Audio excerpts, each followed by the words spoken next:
All right, so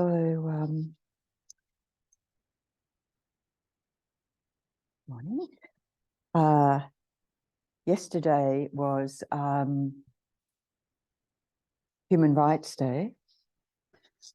Whatever, UN Human Rights Day. Also, the anniversary of the Nobel laureates.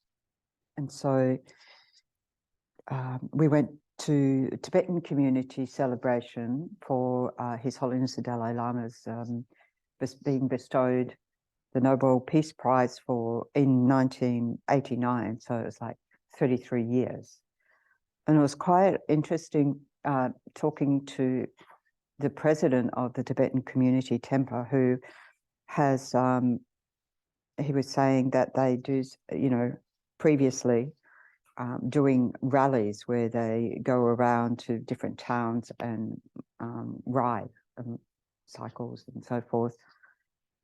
So a really lovely way of bringing awareness of that and awareness of Tibet, as well as, there being different national and international gatherings to honor His Holiness on that day. So many other occasions as well.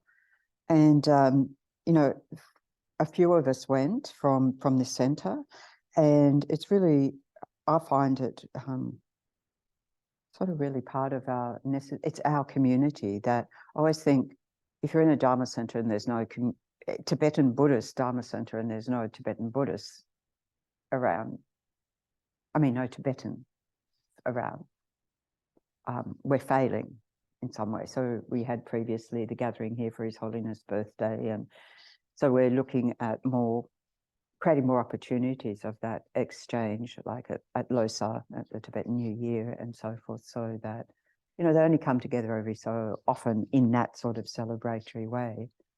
And I know when I've been at other centres, and even I can remember in Sydney at one point, because we were encouraging the Tibetans to come along and so forth. At one point, they would just come and do their own events at the centre, and we'd just sort of come in, make it your own. And they did, that room was the child minding, that room was this, and so forth. And for many of the children also, in particular, it was the first time they'd been into a gompa. So, I think it's really, just encouraging people to be part of that, reaching out to a Tibetan community. And if you're even more courageous, you can come along to learning Tibetan on Saturday mornings. We've got one more before the end of the year. Actually, it was really lovely yesterday, because we were, we're just trying to just practice recognizing the letters of the alphabet. And so we had to write down everybody's name who was here in Tibetan, and try and pick out, the letters for that. And then, so it actually became very, very practical. I was like, oh, actually, I can do this. Well, with the help of the alphabet right there, picking them out and putting them down. So that way, learning we're really in kindergarten. So don't feel fearful of it. Come and join us in kindergarten. Anyway, so it's wonderful to have such opportunities, and of course any events where we're celebrating His Holiness Dalai Lama, of course. So really encourage people there. Having said that, on Wednesday night, as I think there's a screening of the film Never Forget Tibet at the Luna Cinema in Leaderville, and we are fortunate to have been offered some free passes. So if anybody is interested to go, let me know. I think tomorrow I'll have to actually, because she's asked on Friday, she asked for the names of, just to leave names of people, tickets at the door for people to pick up. So just let me know. It's 6:15 p.m. So yeah, if you want to come to that. And next Sunday, of course, we have our class in the morning, but then in the evening, we have Lama Tsongkhapa Day Puja, but we're also having that as our end of the year Christmas party, end of the year party. Let's not necessarily label it Christmas, but we do, right? So yes, we want to have a, you know, do the puja and light offerings and so forth. It's a great time to do light offerings, of course, all very electronic in our place. Because yesterday we were coming back because it was, you know, after dark, and there were just so many houses lit up, and you're just like, oh, with all the light offerings. So everyone's putting out light offerings at this time of year. We can join the celebration, and then, yeah, just celebrate with each other. So I think Rob's going to be talking to you afterwards, Colin. He's got a plan. So he may come along afterwards. Yeah, anyway, so all sorts of ways of it's a time of celebration, celebrate our community. Okay. All right.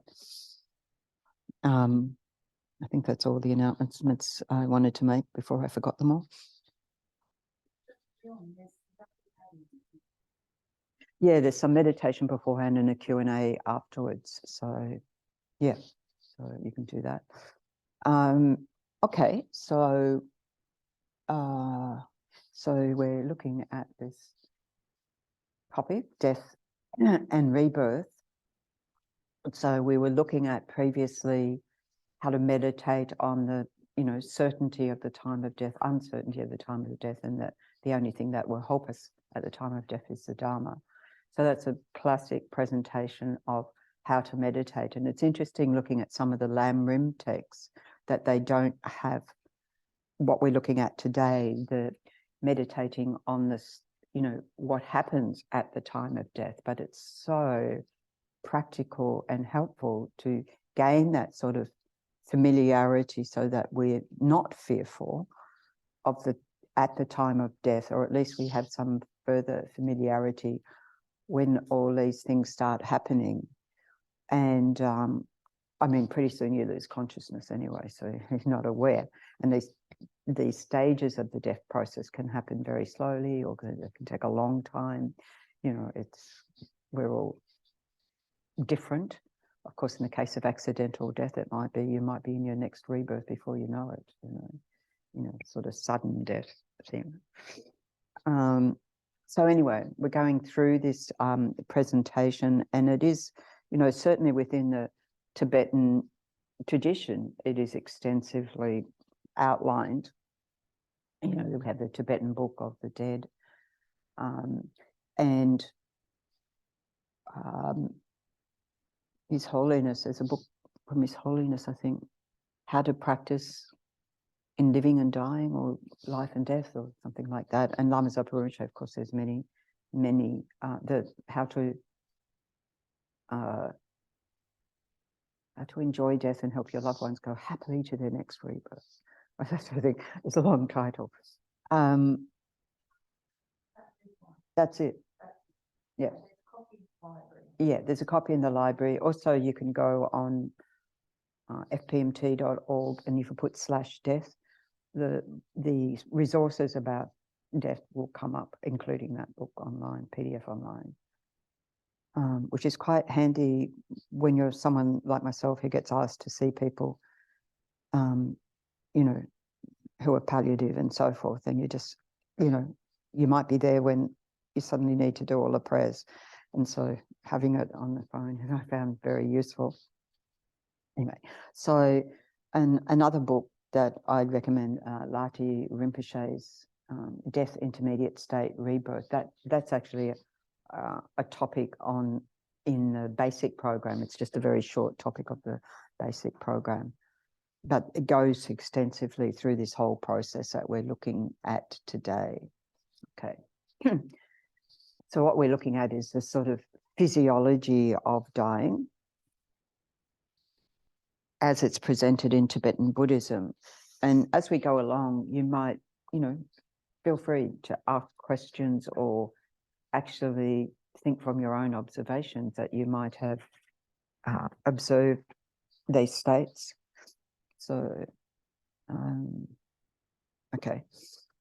So we say that, you know, this coarse body, there's more subtle bodies. When we practice Tantra, it's sort of like getting more aware of the subtle bodies. You've probably seen diagrams of the chakras in the body, and then we talk about these channels, the sort of main channel, central channel that goes from the crown of the head down to the below the pelvis. Sometimes it says the base of the spine, and sometimes it says like 4 finger widths below the pelvis. Anyway, so,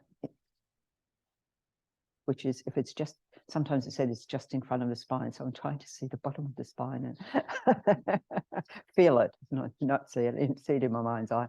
So just in front of the spine anyway. So this central channel, which is a, you know, I guess psychic energy tube of light, we usually visualize white light. And then there's 2 side channels that are said to, when we do in our practices, come from the left nostril, right nostril, and then underneath the skull come up and around either side of the central channel, and then they can join with the central channel 5 finger widths around. You know, I always just put my hand like that and go, that's 5 finger widths below the navel. So we have that in when we do versions of the 9-round breathing, where we visualize these channels, and then, you know, there's 72,000 channels. So there's all these different channels that, and wind energies. So anyway, I'll just mention that because at the time of death, you know, these become very much part of the death process. And so eventually, when all these winds gather into the center, that becomes, you know, the death process, as seen in the Buddhist context, as it's explained. So feel free to debate things as we go along. So just before we go through these stages, also to keep in mind, birth in the Buddhist context is at the time of conception. So that it's said from the first moment of conception. So the next moment, aging starts. You know, when the Buddha observed birth, aging, sickness, death, we don't think of aging from that being in the womb. We think that being, you know, getting more and more alive, and that's true in the sense of more and more embodiment into, in this case, a human being. But also it is the beginning of that aging process. If you think, we haven't had the teachings on karma yet, but there's something throwing karma, which at the time of death determines the length of your next life, except for if it's interrupted suddenly, you know. So, yeah. Anyway, it all gets very technical, doesn't it?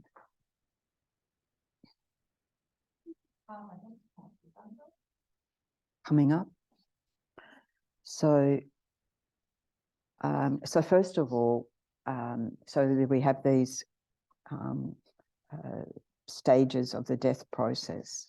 So first of all, it's indicated that the earth element dissolves. So what we have is a dissolution first of the 4 elements of the body, and then a few more dissolutions of mental conception, so that the coarse level of mind already has dissolved quite a bit, but it's becoming more and more subtle, right? So that happens. So we meditate on the death process. We familiarize with it and meditate on that and observe what we can. Even when we're falling asleep, we go through the stages of the death process in terms of, you know, gradually our senses implode and so forth. And some of that we're aware of, but probably not for very long. If you're like me, awake, asleep. Pretty much works for me. So we can familiarize with that and the signs that appear at the same time in the process of death.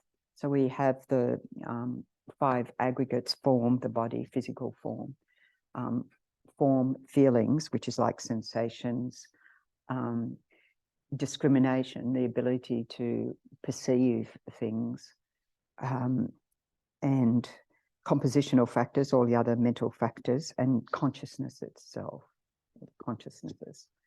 So these are called the 5 aggregates that make up our body and mind continuum. Skandhas, aggregates, same thing. Okay, so first of all is the dissolution of the elements which form the body. So the earth element dissolves. And when it says it dissolves, it means it's sort of like right now we feel very embodied, don't we? We probably feel the solidity of the body and, you know, the bones and the muscles and so forth. That makes us feel like we're alive. And that starts to weaken, or it weakens significantly. So the body becomes very thin, becomes very weak and powerless. And this is something that if you've been with someone, you know, maybe someone close to you who's been towards the end of their life like that, you can see that already way before, you know, we might say, oh, I'm dying, or they're dying, or whatever, that gradually the body becomes, you know, with aging, thinner, weaker, and lacking power. And the limbs are loose, and it feels like the body's sinking under the earth, right? Or that there's sort of weight on you. Or I always think too that this is one that can be very obvious when we're falling asleep. We might feel a heaviness in the body, or we might feel that sort of dropping, falling sensation. Hopefully you're not feeling like you're buried alive, unless you've got too much aduna on. But they're pretty light, right?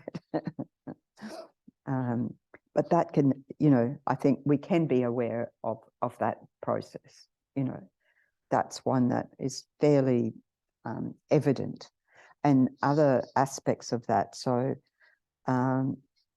when it's the aggregate of form dissolving, absorbing, and then that becomes, the limbs get smaller. So you see somebody's body shrinking, right? And the body becomes weak, and the luster of the body goes. So there's sort of like, you know, a vitality that we perceive in the skin and so forth, and that it sort of loses that. If you've then, like, further on, once someone's dead, and, you know, we talk about a death mask, it really does seem like a mask. You know, once someone's dead, you know, you see it's like they're not there, it's a mask, you know. So that sort of, lack of vitality. And it's such that, you know, if I pinch the skin now, it just nicely bounces back into place. But if someone were at this stage, the skin would stay up when you pinch it, because they're already really thin anyway. Mine's not thin at all, so like a nice big chunk. But yeah, so and all your strength's consumed. So that can happen way before somebody dies, you know, that where it gets, you know, maybe you're lying in bed and you're sleeping a lot. It gets hard to get up and go to the bathroom, or to get up at all. So that can happen for quite a while before someone's in a death process. I have to say, in hospitals, the nurses are very quick at knowing when the actual death process is set in, because people can go backwards and forwards, you know, in this particular one, even over a very long period of time. But they're very good at detecting when there's no coming back now. This is it, right?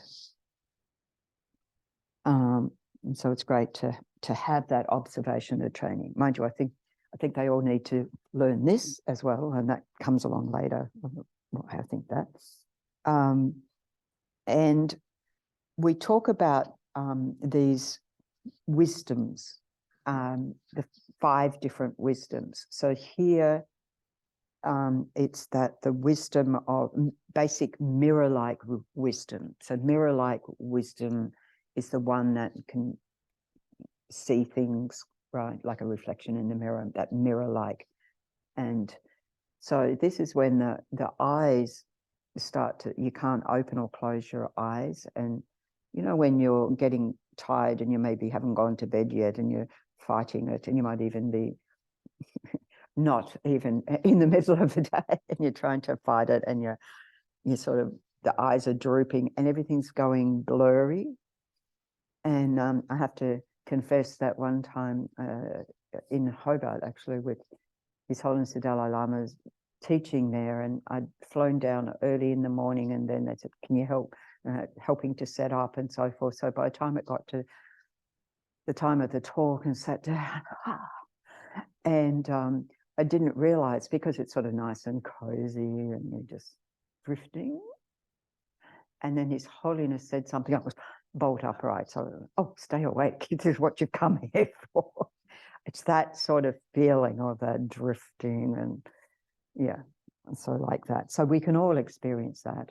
And you know, when we're maybe feeling that, when we're going and we think, I've got to go to bed now because now I can't keep my eyes open, right? So that is a, you know, the sight's unclear. You can't open, close your eyes. So whether they're open, they stay open, or if they're closed, they stay closed. And then we talk about an internal sign, which is what appears to our mind. And with these internal signs, I find it very useful to think of that as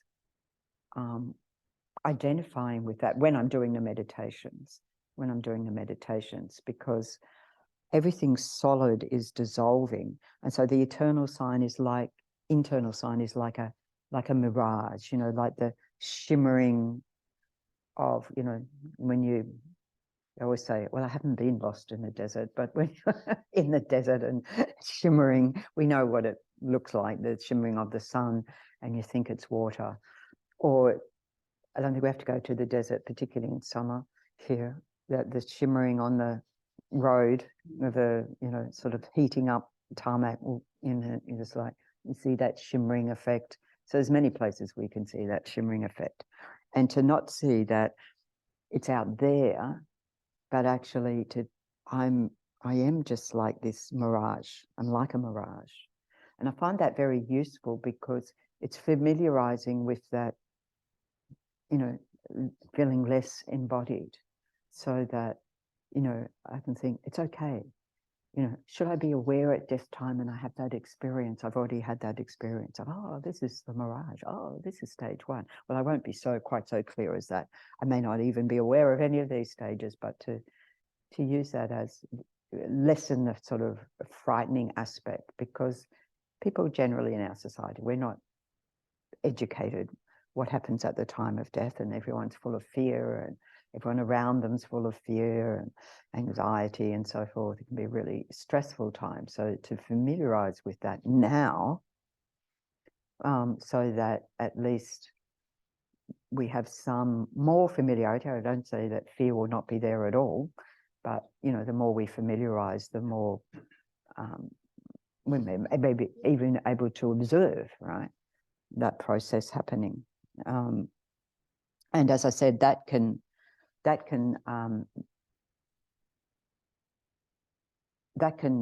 come and go over a long period of time. I was visiting someone who the doctors had thought was going to live for 3 days, and she lived for 3 years.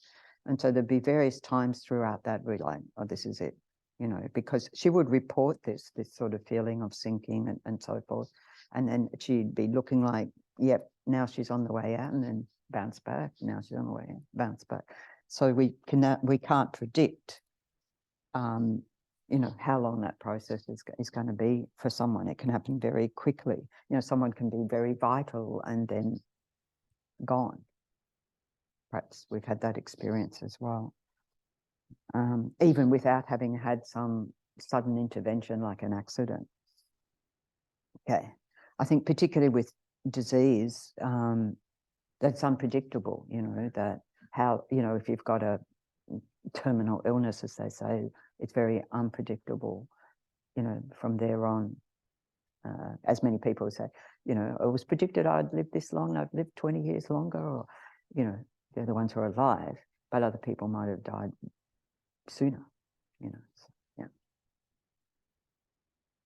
Okay, so after that, so what is manifest then is the water element, and so then we talk about the water element dissolving, you know, or losing its power. So that's where everything dries up in the body. So that saliva dries up, and the tear ducts dry up. I mean, you already can't move your eyes, sweat, urine, blood, you know, so more shrinking as you're sort of becoming extremely dehydrated, extremely dry. And, you know, I was just thinking, imagine how that feels to be, like, we know when we've been slightly dehydrated, or maybe even some of us have been greatly dehydrated, but to, you know, to be completely dried up. And so your mouth's completely dry, and yeah. Yeah. And often if it's someone in hospital, or it can even happen at home where they have the catheter, and you look at the bag and it's like the urine's like thick blood, right? So you can see, oh yeah, that's happening here. Thick, yeah. It's dark, it's thicker. So the liquidity's going.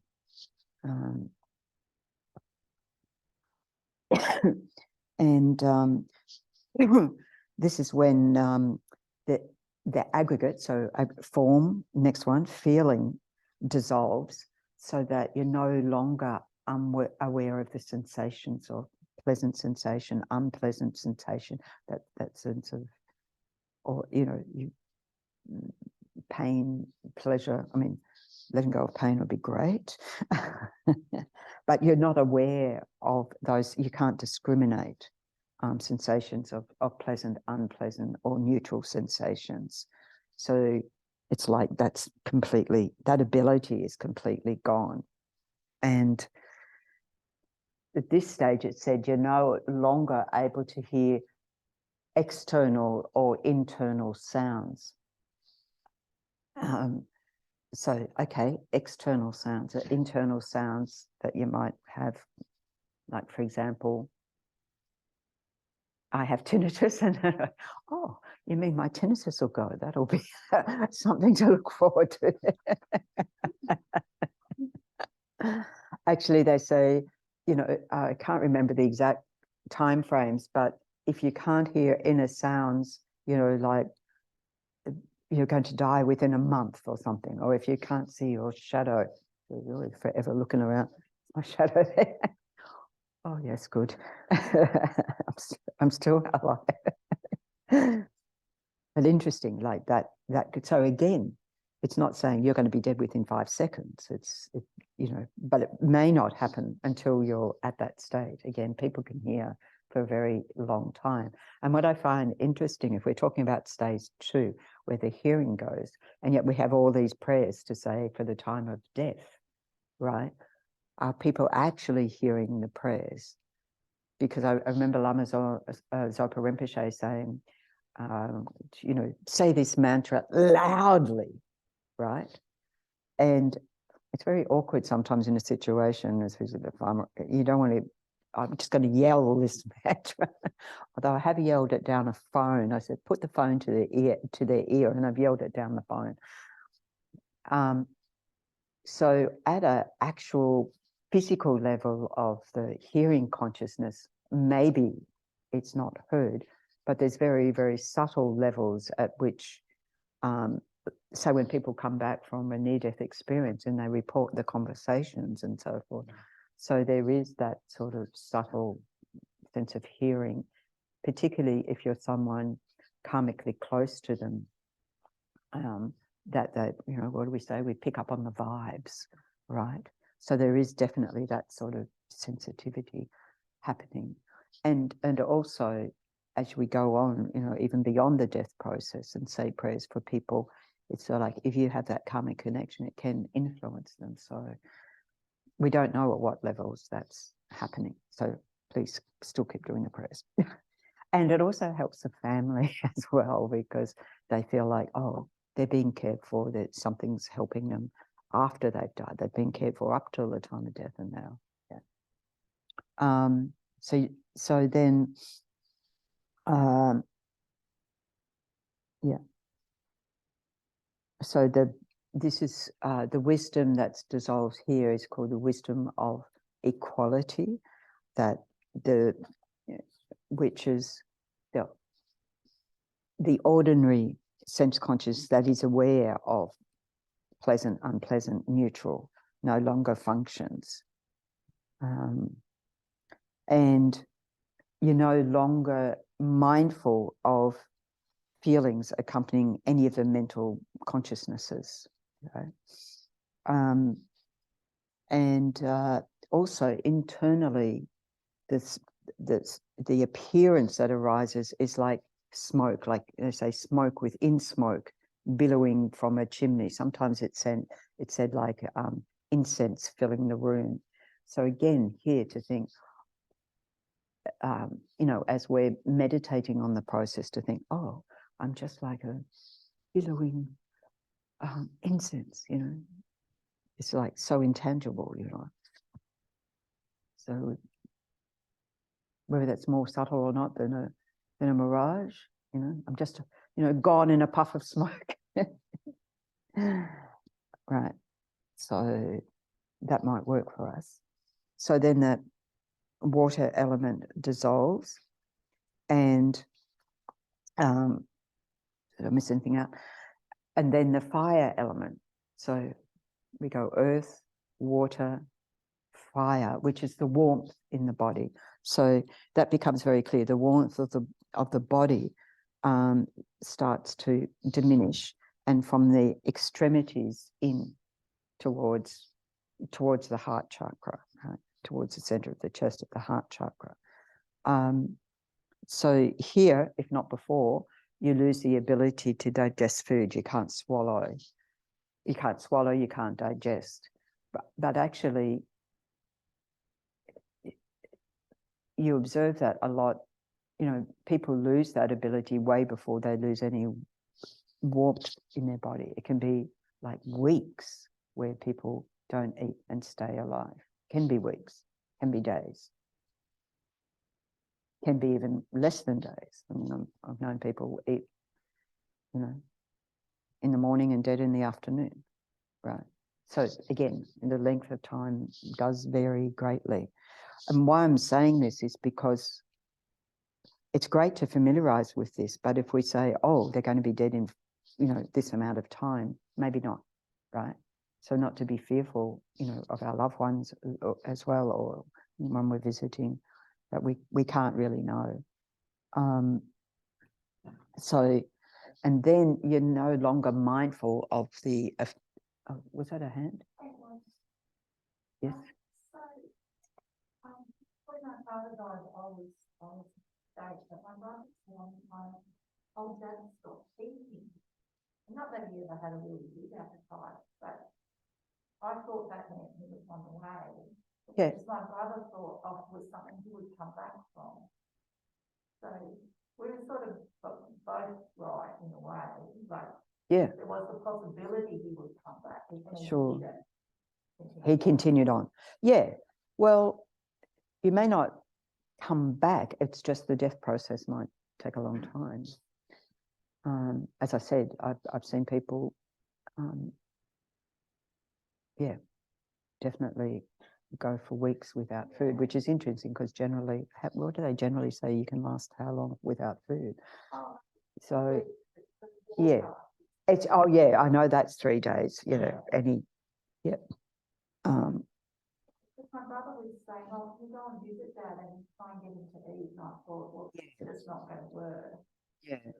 Well, it is tricky because, you know, when people can't eat, it's best not to try and force them to, because if their strength's already gone in the first one, first dissolution, and it's hard to eat, then it's best to, you know, there's all sorts of liquids, and even they can be like, you know,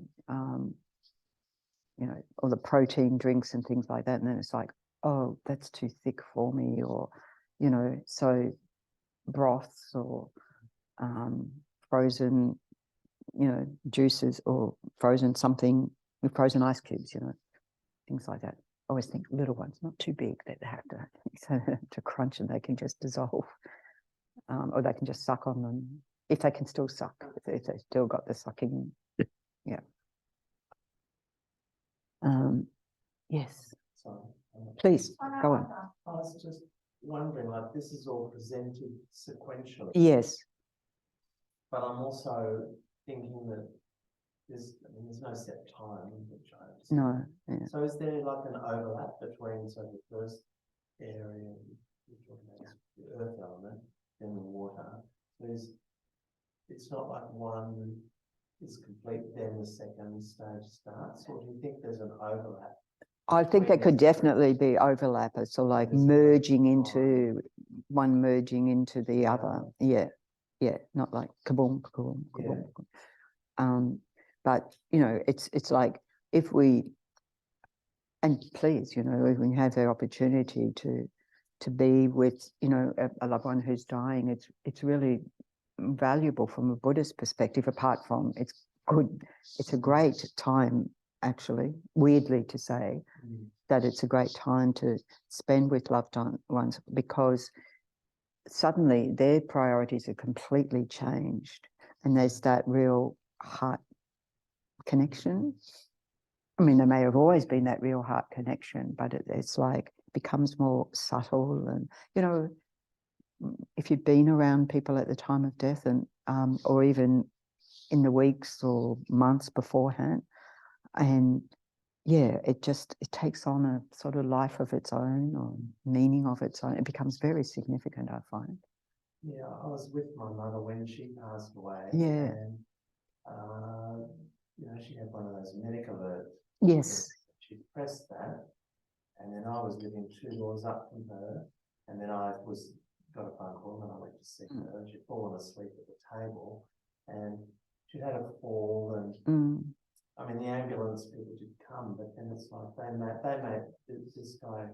I mean, I was talking to her, and yeah, it's interesting that these people that are in these situations day in, day out, that's what they do. They're seeing people die. I don't see that very often. Yes, that's right. And then he made the call and said, "Your mum's dying." Yeah. Yeah, because they know that. Yeah. They've seen this. It was very yeah.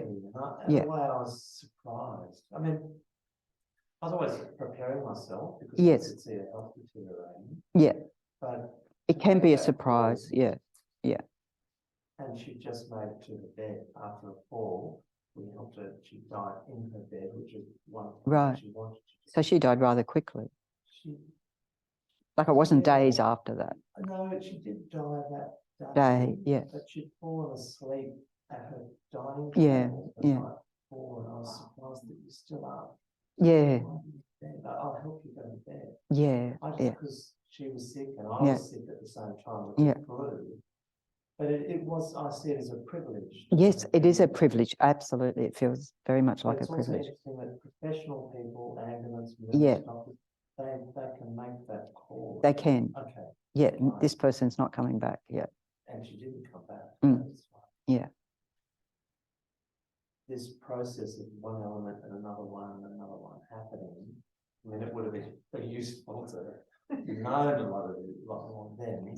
But also, some of this, particularly in relation to the earth element, they would observe that. They would observe that, and the water element. You know, they can observe those some of the physiological changes happening, and even the warmth going from the body. Although I think they don't put so much attention to that. We put a lot of attention to that. So, yeah. No, I think it's really valuable, those, to have that experience really is fantastic. And then, as I say, from a Buddhist perspective, being able to, you know, maybe even reflecting afterwards, because if it's a loved one, we're with them, right? But even afterwards, you know, reflecting, oh yeah, it seemed to be happening like that. And yeah, so when the fire element dissolves, the warmth, you know, starts to withdraw into the center from the extremities.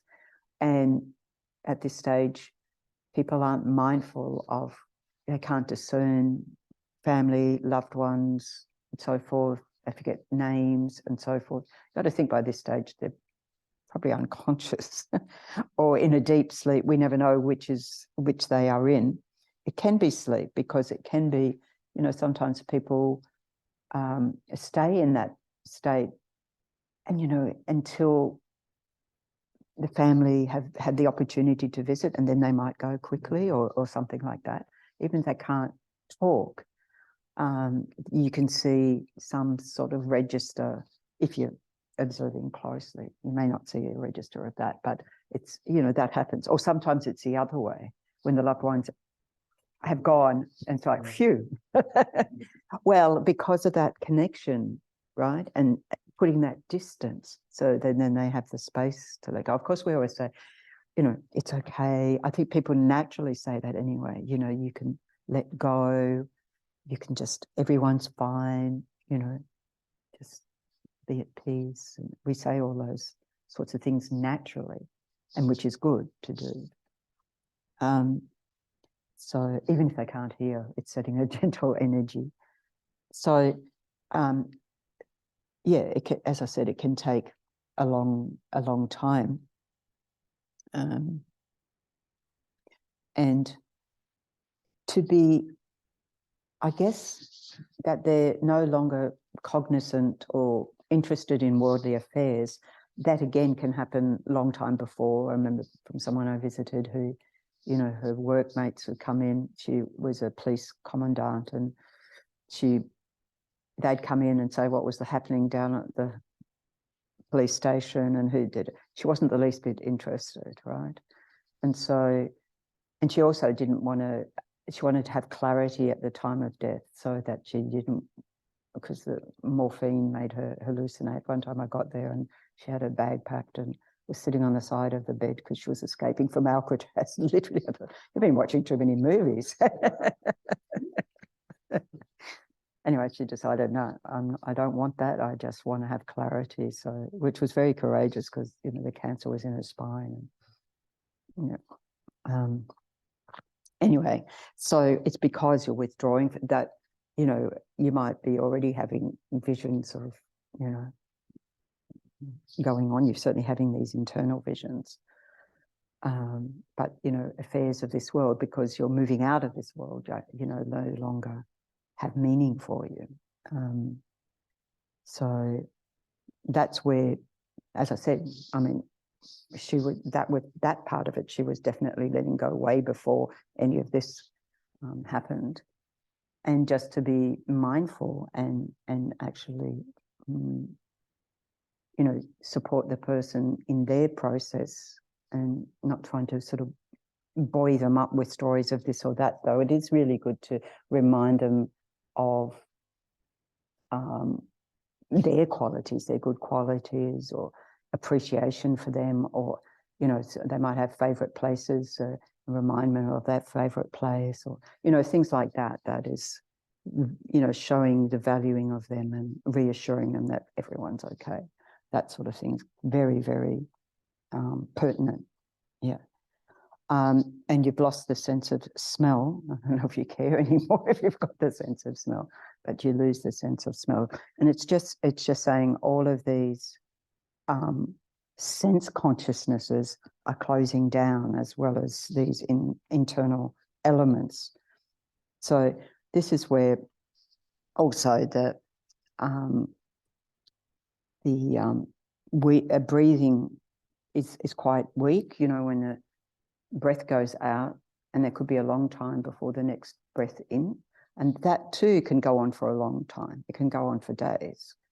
It might happen quickly. Was that up again? Or no? Okay, radio. You might have to say you or something. Yeah. So, you know, and that breath out, and you know, if you're with your loved one, you might be wondering if they're going to take a breath in, if this is it, if they're now dead, you know. So generally, when the okay, so I'm jumping ahead. I won't go there. So the internal appearance here is like sparks within the smoke, or sometimes I say like the appearance of fireflies, or, you know, the embers from a fire, you know, like it's a sort of spluttering, showing that the fire element, the warmth is going. And this is called the dissolution of the wisdom of basic analysis, where you can't remember people, places, things, so forth.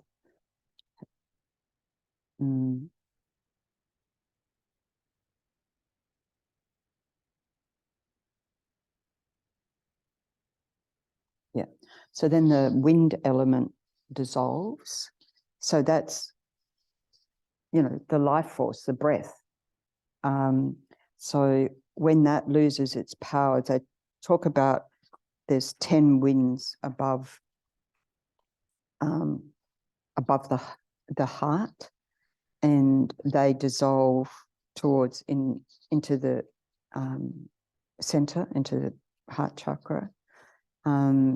We have what's called a subtle drop there, and you can no longer do any physical actions, right? Right, if whatever, and you cannot experience smoothness or roughness.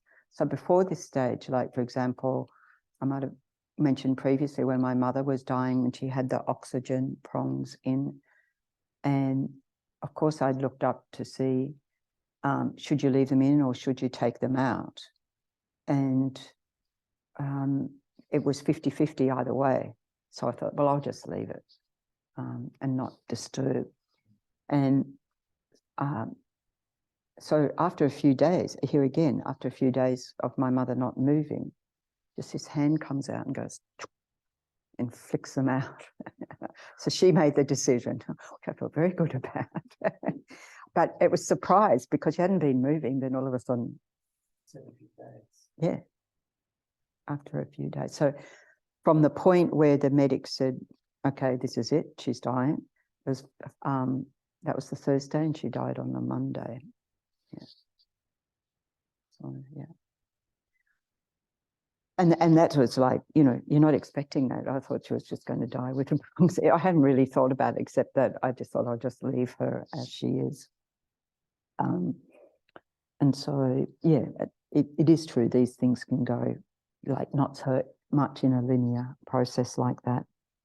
And so this is called the dissolution of the basic wisdom of achieving things, doing things, because you can't do it. You can't engage in worldly activities, or no sense of purpose. So I think that would be, if we were aware of no sense of purpose, that would be very challenging, wouldn't it? I mean, we're not already challenged by all of this so far, you know. So it's good to contemplate, how would that feel? How would that feel for me? And then this is the aggregate of compositional factors, which is all the, you know, sort of mental factors that we talk about dissolving. And this is where the tongue becomes thick and short. You see that, you know, it retracts and dissolves. The tongue becomes really thick and shortens like back towards the throat, if you've seen that in someone. Because if they've got their mouth closed, don't open the mouth to investigate. But and the root of the tongue becomes blue, right?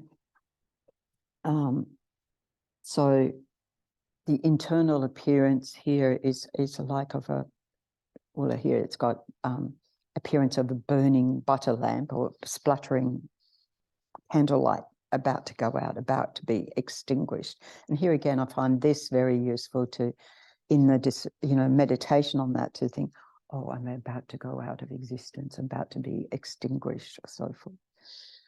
So at this stage, breathing stops. This is when we're declared dead. Breathing stops, brain function stops. And, usually the doctor comes in because they have to sign the death certificate and say, yes, this person is dead. And it's interesting, when I've tried to talk to doctors about the death process, they're not, the ones I've engaged have not been interested. It's just like, no, they're dead. That's it. I've done my job. They're not being uncaring. It's just they're not taught to observe anything beyond that stage. So what is quite interesting is from this point on, so we talk about this mind of white appearance manifesting. So there's nothing external, visible changes. That's all happened. The dissolution of the elements has happened, but there's still internal changes happening. So we talk about these 80 conceptions, which are actually listed at the end here. I've never had a teaching on that, so the list is all you're going to get, unless somebody else has had a teaching on it. So they start to dissolve and cease, the conceptual processes. So you can think about the mind dissolving down to more and more subtle levels. But this mind of wide appearance, if you think about stories and observations of people who've had near-death experiences, and very often they'll talk about this white light or light in a tunnel and experience of peace and bliss, which is always a very good sign. So that's at this stage, and you could come back from that stage. Near-death experiences, you can come back from that stage, right? Which is interesting.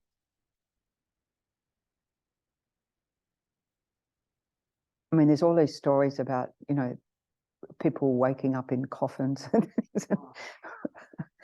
I don't know. Yeah, I heard that there used to be, I think one of the interpretations of for whom the bell tolls, I mean, usually that was about, ringing the bell and you bring out your dead. But I said that in some places they had a bell. So that if you were caught in that situation, you could ring the bell and they could unearth you. And so, how does that work? Like, how does that, you've got to know to pull the bell, and how really aware are you? It's probably one of those wonderful myths. Okay, so, but just to know that there are those reported near-death experiences. And one of the, I read the biography, Sister Margaret Funk, she calls herself, and she talks about this experience. And of course, she was a Christian nun, and so she's, been thrown out of this vehicle and in a flooded river going downstream, and she sees these lights, and then she sees God. Well, she's going to see God because that's her belief system, right? And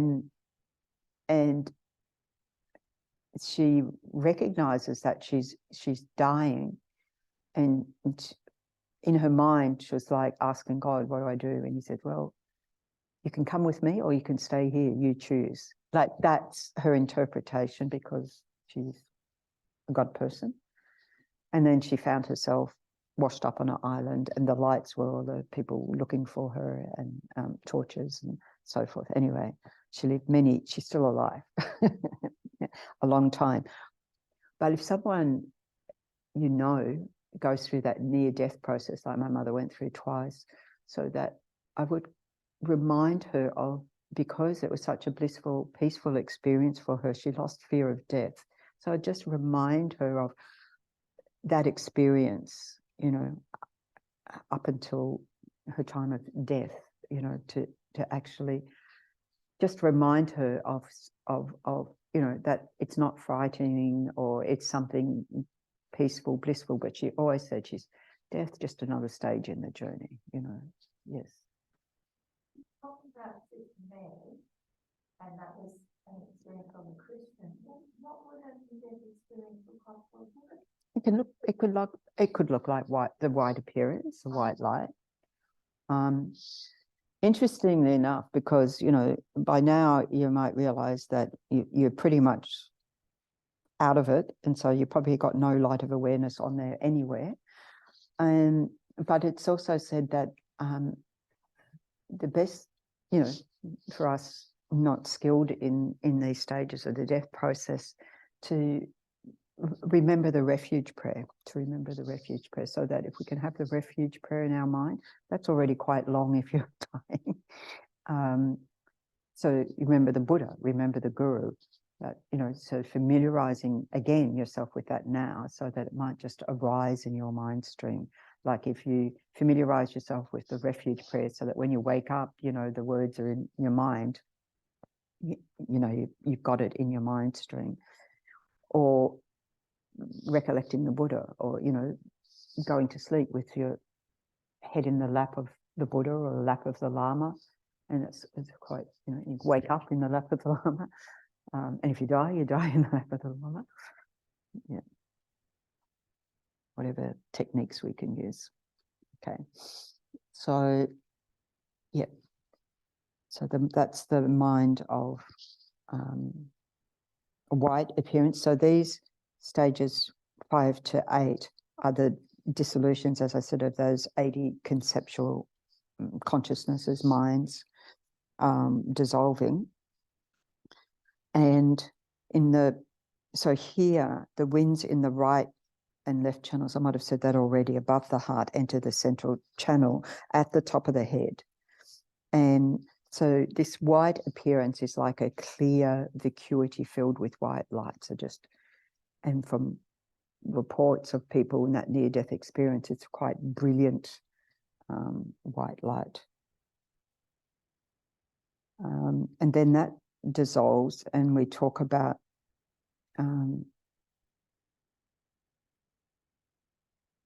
the red increase, or that, you know, red light becomes more manifest. And so these levels of consciousness are dissolving, the mind of white appearance, red increase, black near attainment, next one.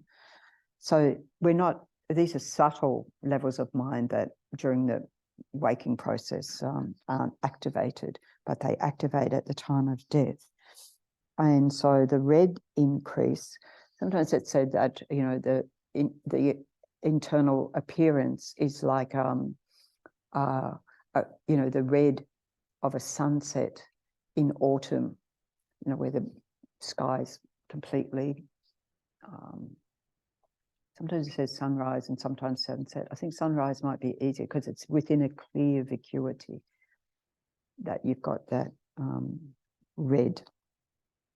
And so here, the lower winds from below the heart chakra gather in through the base of the spine and come up to the heart chakra. Yeah.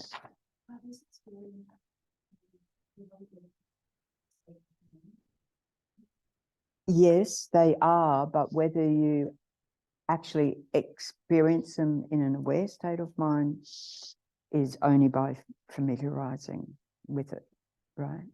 But yes, these are what we all go through. So you've got the upper winds have come into the heart chakra, and the lower winds have come up, you know, down the central channel, up the central channel, so into the center of the chest.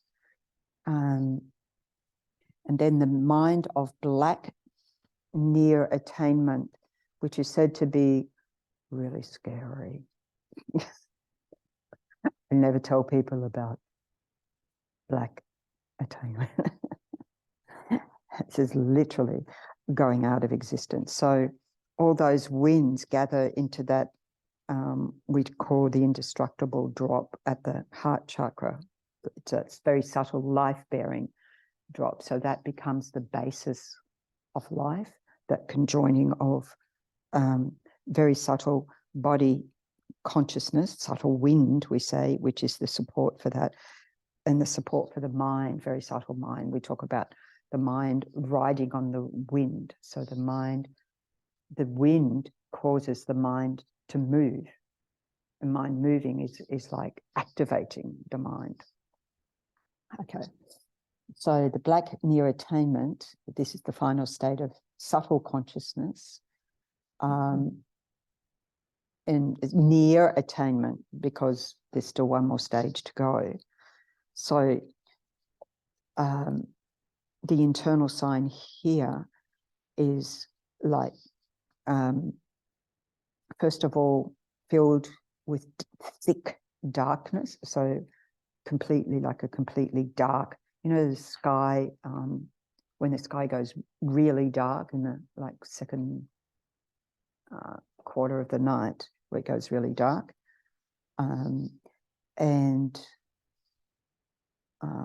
Then it's, so that's the first part. And then it's like you swoon into unconsciousness. So that is a lot like, that becomes a bit freaky, like you're fainting, something like that.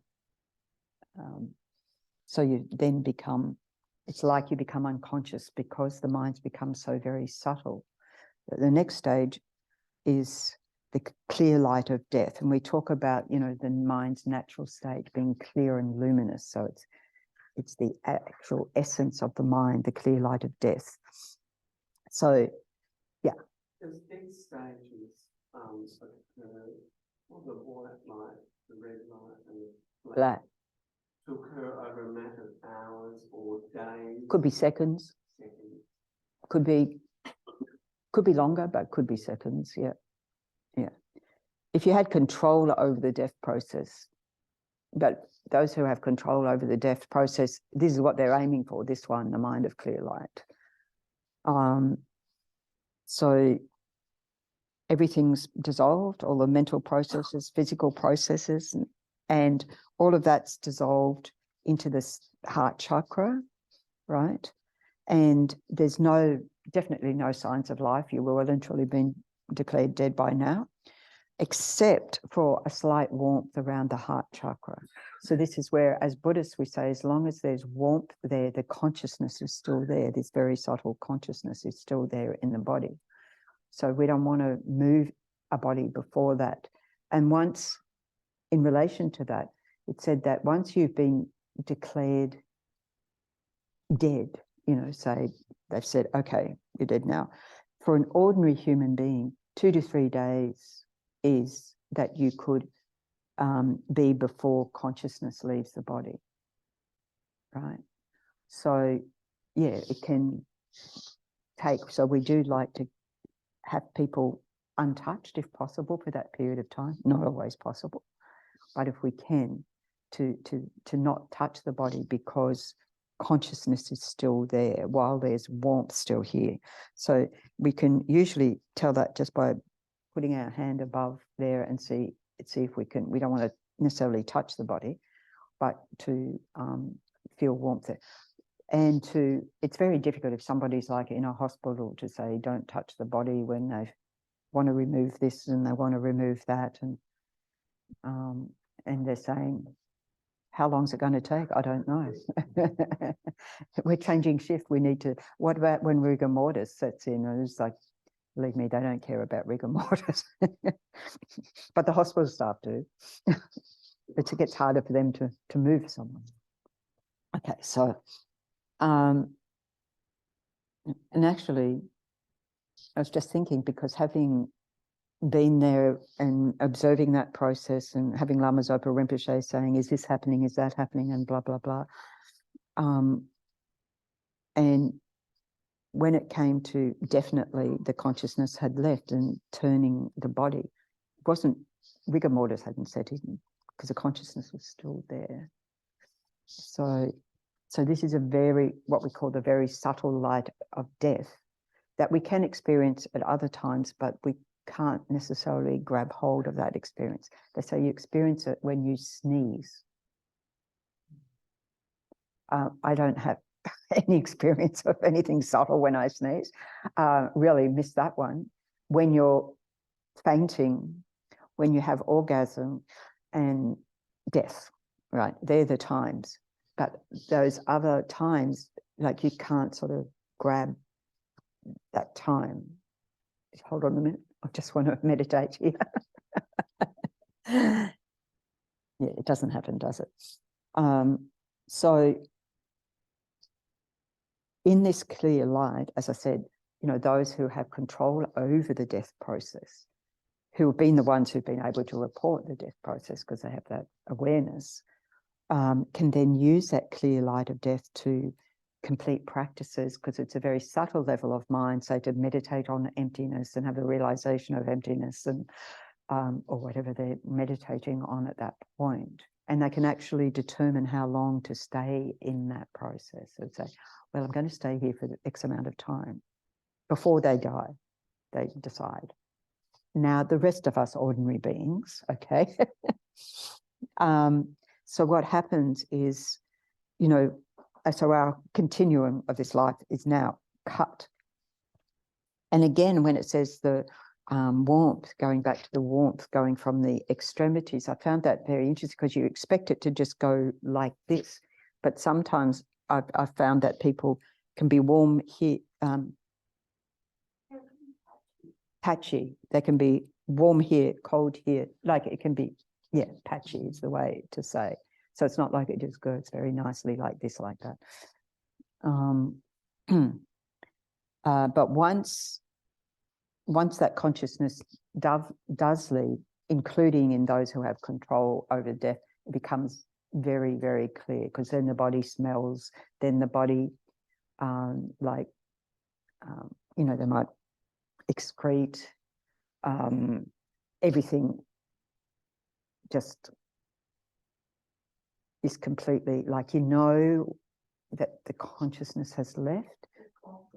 They're gone. They're gone.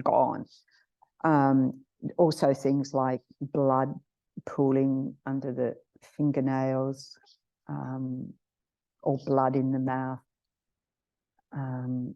or they talk about this very subtle drop that comes at the nostril or at the sex organ. So it might be red drop, white drop.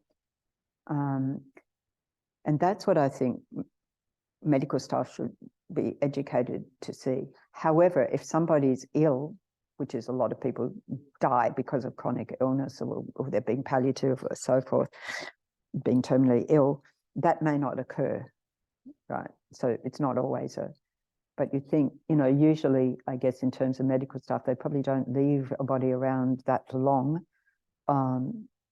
Even, you know, yeah, this is why it's good if people can die at home, have a bit of control. Because these days there's sort of a lot more facility for that. You know, you can have your hospital bed, and then you get, I mentioned last time, the cooling ice bed. Yeah, you can hire them. Yeah. There is a company just starting up in Perth that's going to offer that service. Great.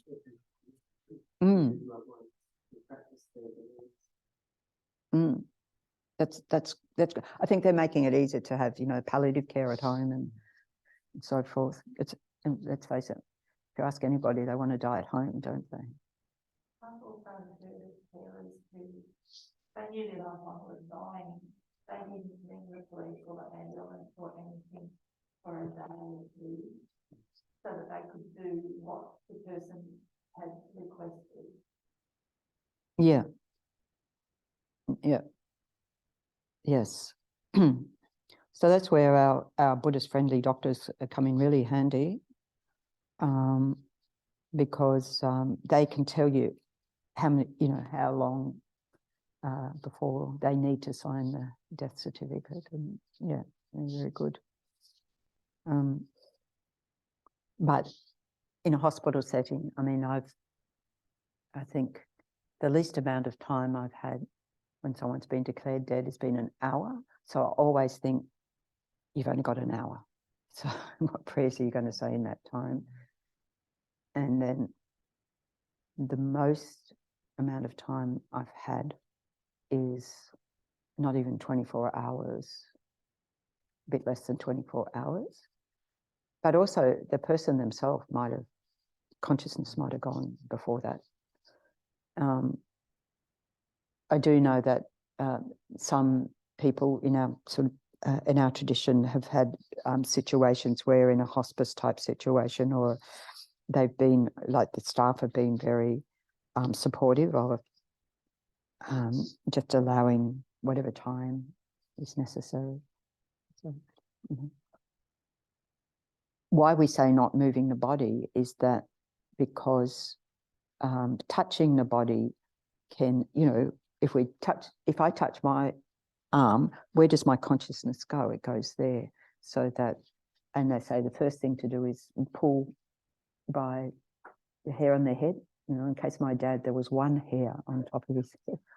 And I thought, I'm going to pull it out. But actually it was really, really hard. The skin was really hard. So it's like you just pulled. And that's because you want consciousness, that's the highest point of the body, to come out through there. But a lot of the lamas say, unless you actually got any control whatsoever, it doesn't matter that much, right? So I think we need to not get distressed if we don't have all of those opportunities. Anyway, so after this, us mere mortals, we were at the clear light of death, and then that subtle wind at some point moves and the consciousness separates from the body and enters a intermediate state body we call a bardo body, a subtle physical body, which is said to be a subtle form. It's light form, let's say. It's not physical, that of your future body. With all, as it says here, it's got all the sense faculties. It's all its major and secondary limbs simultaneously completed. So it's actually got that form, just ta-da. This is before a fetus develops. It's not the actual physical corporal body. And a subtle mental body. So neither can it be harmed, nor is it impeded. So it can go through walls, can go through mountains, so that even you're a long way away from that loved one and you're saying the prayers, there's no problem, because, your mind, their mind, subtle mind can connect. So, except the only thing that obstructs it is the future mother's womb.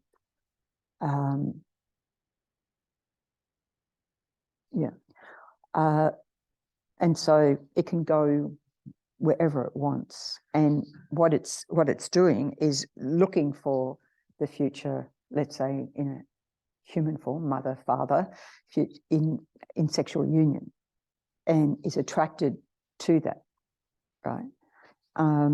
So there's all sorts of teachings about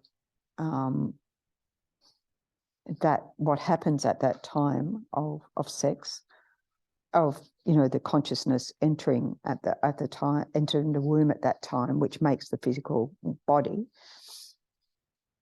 You need the mental consciousness the mum and dad make the physical body, but you need the mental consciousness to combine with that to make life. Okay, this is our presentation. So all of a sudden you can't blame mum and dad for your mind. Okay. When I was a teenager, I was having an argument with my mother, and I said, because she was a good Catholic mother, I said, I didn't ask to be born. And she said, well, I didn't ask to have you. And I thought, well, at least she was telling the truth, as I discovered later. I did actually ask to be born.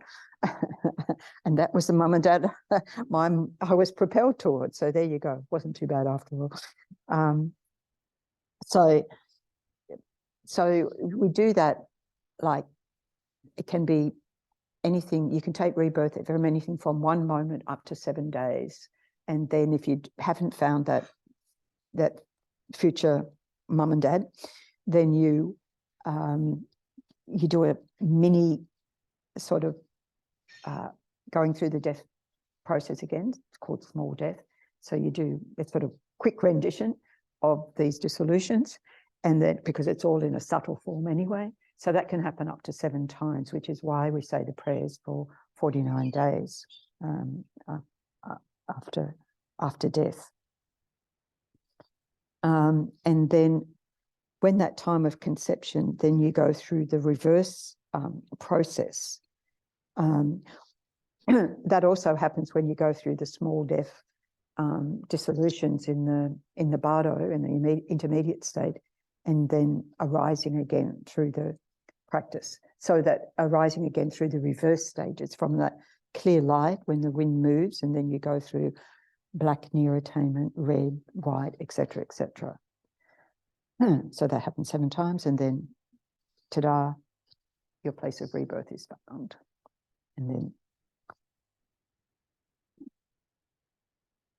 then aging starts. Okay, so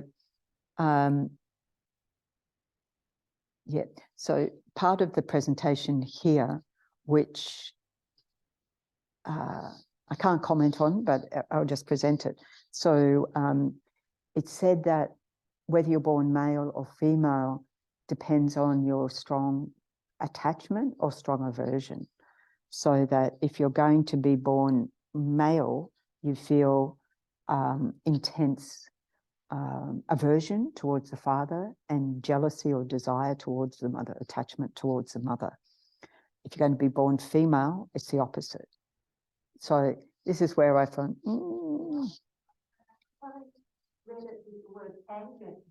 yes.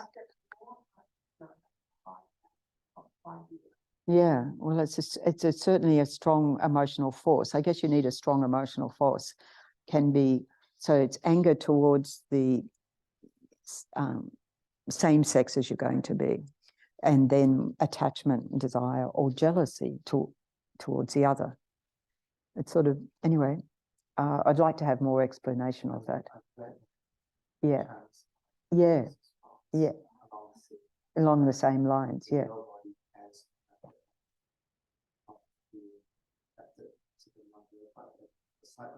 To the father, yeah. Aversion to the mother, yeah. Yeah, then you get born. Because you said anger, but it's through the force of attachment. It's the attachment to having a body, for a start, to being in existence, right? Anyway, that's the presentation as it is. The rest of what we have here is a list, as I said, of the 80 conceptions in these 3 groups, dependent on the mind of white appearance, red increase, and dark near attainment. So each group goes from a coarse level down to a middling or weak level to, sort of a small. So great lack of desire, middling lack of desire, small, and it goes on and on and on, all of these. But as I said, I haven't had a presentation on these, so I can't give any commentary at all, just to say it's wonderful to see it all and to think that we have all these different states of mind. Or, yeah, I mean, it's interesting. It says conception, and then it has things like, what did I just see there? Robbery, desiring to rob wealth. Gets a bit specific, doesn't it? It's sort of like all of the different, yeah. So all the different sort of minds we could have. So it's very useful to think about all these different states. Different states of mind that we have. When I'll get down to the black near attainment, forgetfulness, degenerated mindfulness, that makes me go, oh, better work on that one. Depression, laziness. I mean, these are the ones that we really struggle with in terms of our practice, isn't it? So, yeah. Okay. All right. Any other questions or comments? That's enough to think about for today. I was hoping we'd had time to do the actual meditation, but as usual, I talk too long. No, it's good to ask lots of questions. It's great. Yeah. Whichever part of the body is the last bit. Yeah, it said that. Yeah. So you feel over the head. Yeah. You know it's high. Yeah. Higher. No. It feels like all the warmth is the place that's the body. Yeah, and that was interesting because interesting in the time I had Lama Zopa asking, so is the warmth going from the arms first or from the legs first? Because that's upper and lower and things like that. So he asked a lot of questions, and yeah, which was good because then I was like, oh, okay, I'll look out for that again next time. Haven't had a next time of observing all those things. You know, so, since then it's people in hospital and you don't have that luxury necessarily. Okay.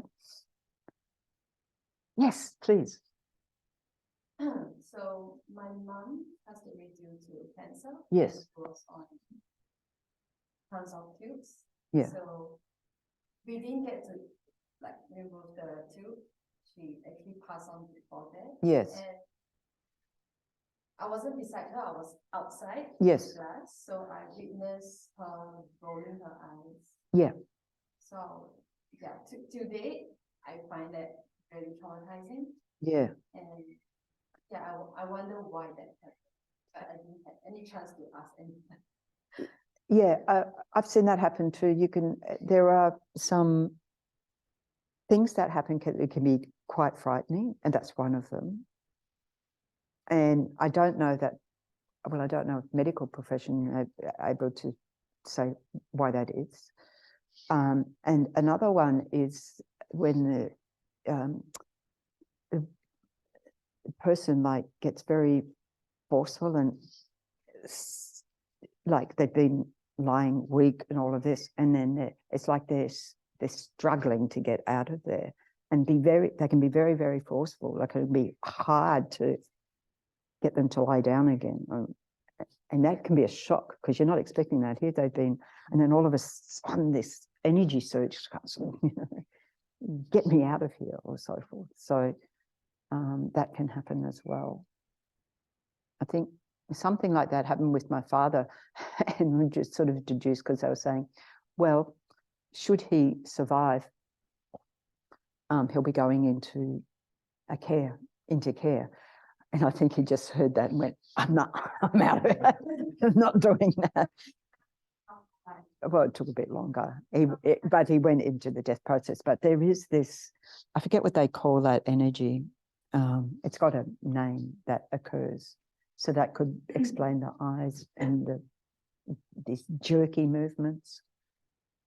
That's apparent, you know, it's just like sudden strength. Where does that come from? You know? So, yeah.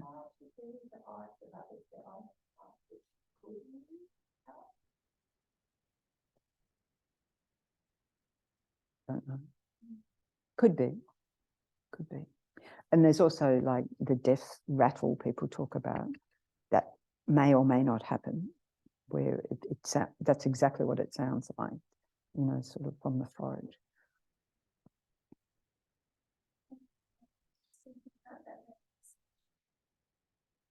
Yeah.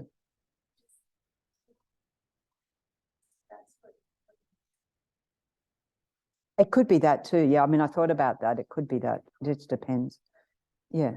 So before it's that day itself, as in we had discussion with the whole family, thinking that okay, we will remove the tube. Yeah. So we were just asking for consent. Yeah. Like, hey mom, we are thinking of doing this tomorrow. What do you think? Can you like give us signs? I mean, she's unconscious already. So I was just hoping that she will probably roll her eyes or whatsoever, give me a sign, like, is it okay? And well, that would have been her giving you the sign, you know. yeah, but there wasn't any sign. It was just high blood pressure. Oh, okay. Blood pressure. And I was like, okay, mom, I don't understand what that sign. And eventually she passed on that evening. Yeah, that can happen. I remember one of our students that they were this was in America, and she was her organs were all closing down, and so forth, and they were deciding whether to keep her on life support or not.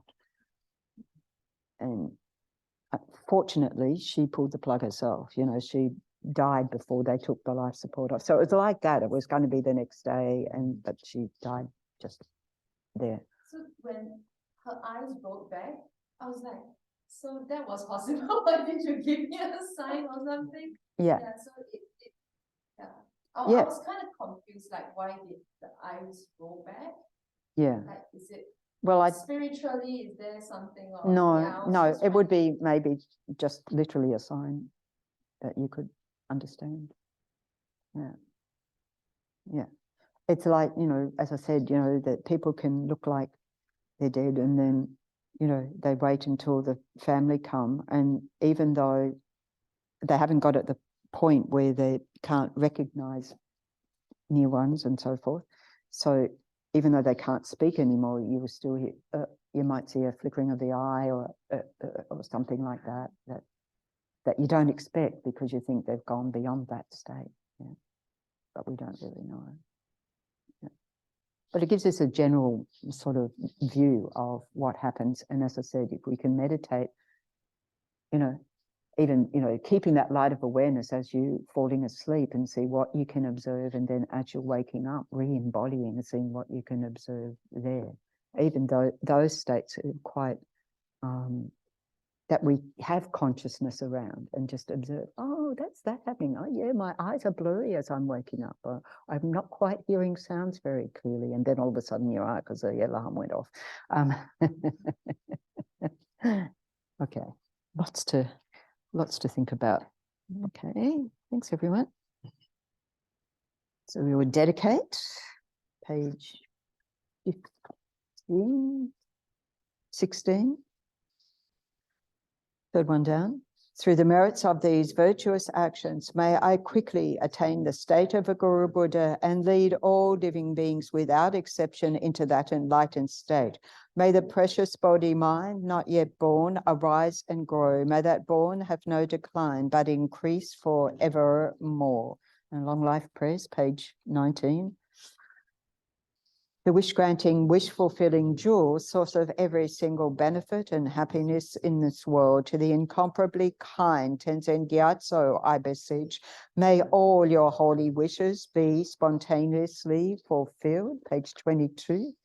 You who uphold the subduer's moral way, who serves as a bountiful bearer of all, sustaining, preserving, and spreading Manjanath's victorious doctrine, who masterfully accomplishes magnificent prayers honoring the three jewels, Savior of myself and others, your disciples, please, please live long.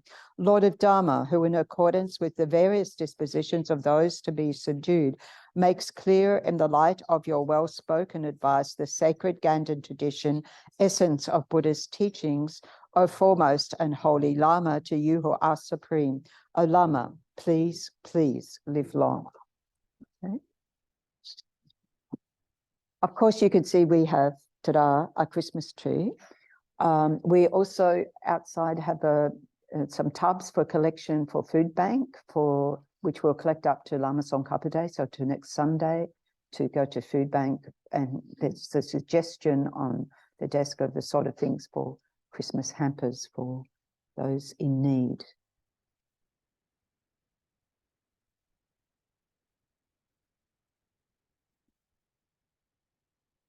Okay.